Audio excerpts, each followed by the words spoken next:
Então, na primeira parte, ele celebrou a última Páscoa dos judeus. E na segunda parte, ele celebrou o primeiro partir do pão, a primeira mesa da nova aliança. Nós vamos conversar um pouco sobre a mesa do Senhor. A gente vê falar, né, que não se deve participar da mesa sem ter conhecimento, sem saber o que realmente é a mesa do Senhor. Então nós vamos ter uma reflexão sobre tal. Uma coisa que nós precisamos entender é que quando teve aquela confusão partidária, ministerial em Coríntios, quando um dizia que era de Paulo, outro de Apolo, quando houve aquele problema, Paulo deixou claro em 1 Coríntios 19 que nós somos chamados à comunhão do Filho de Deus. Nós somos chamados para ter o Filho de Deus em comum. E tudo que o Filho de Deus realizou é comunitário, é para termos em comum. Não é nada de forma individual. Então, quando eu me beneficio daquilo que o Filho de Deus fez, eu preciso saber que outras pessoas também se beneficiaram disso. E a mesa do Senhor é assim. Tem uma menção da mesa do Senhor, que está no livro de Lucas, né? Capítulo 22. E a partir do versículo 14. Diz assim: chegada a hora, pôs-se Jesus à mesa e com ele os apóstolos. E disse-lhes: tenho desejado ansiosamente comer convosco esta Páscoa antes do meu sofrimento. Pois vos digo que nunca mais a comerei, até que ela se cumpra no reino de Deus. E tomando um cálice, havendo dado graças, disse: recebei e repartir entre vós. Pois vos digo que de agora em diante não mais beberei do fruto da videira, até que venha o reino de Deus. Nós temos que observar que nessa primeira parte aqui não tem menção do pão.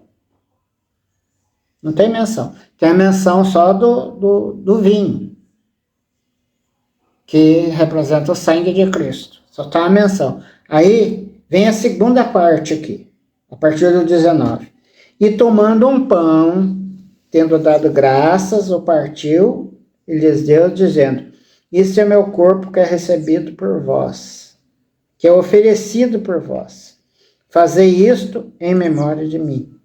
Semelhantemente, depois de cear, tomou o cálice, dizendo: este é o cálice da nova aliança no meu sangue, derramado em favor de vós. Teve duas taças aqui. Teve a primeira, quando ele repartiu o cálice para que eles bebessem. Na segunda, ele partiu o pão e depois deu o vinho para eles beberem. Então, na primeira parte, ele celebrou a última Páscoa dos judeus. A última Páscoa das promessas que Deus tinha ao povo judeu em relação a Cristo. Ele celebrou ali. E na segunda parte, ele celebrou o primeiro partir do pão, a primeira mesa da nova aliança. E nós precisamos entender isso para saber o que é a comunhão. A comunhão de Cristo que nós somos chamados.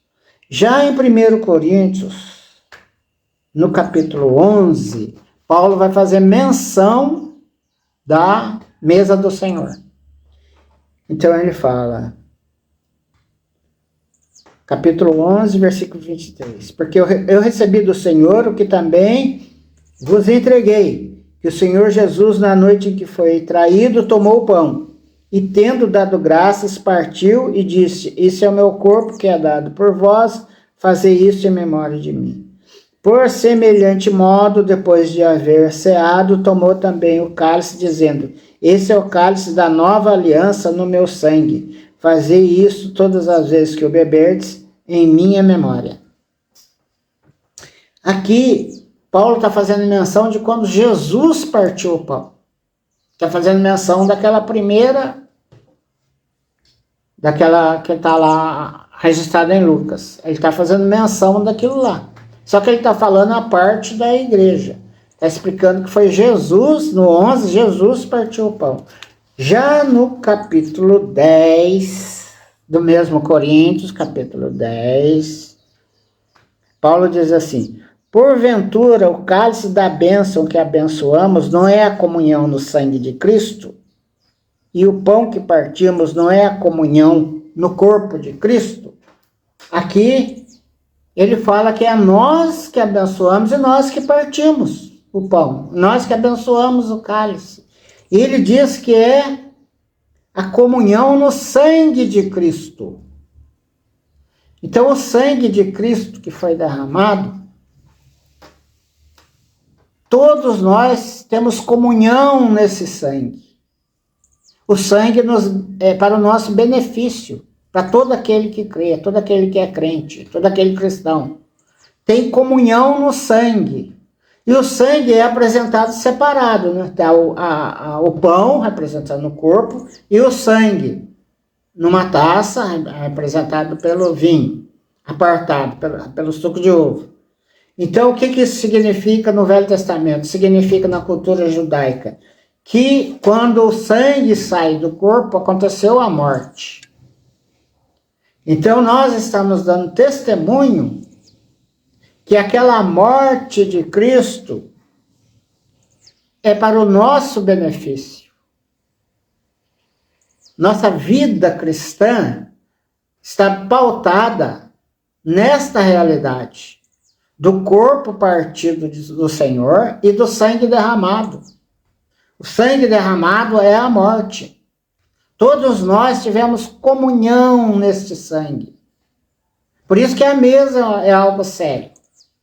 Por isso que a mesa do Senhor, nós precisamos saber do que estamos fazendo. E que todos os crentes tiveram comunhão nesse sangue. Tem comunhão, foram incluídos nessa comunhão pelo amor do Senhor. Então, por o testemunho que nós damos na cidade em que moramos é isso, que há milhares de irmãos ali naquela cidade que têm comunhão naquele sangue de Cristo. Tem comunhão no sangue de Cristo. E a partir de então fazem parte do corpo de Cristo. Passa a ser o corpo de Cristo, porque o Senhor, como o Espírito, habita nessas pessoas. Quem disse isso foi o próprio Senhor. Saulo, Saulo, por que me persegues? Quem és tu, Senhor? Eu sou Jesus a quem tu persegues.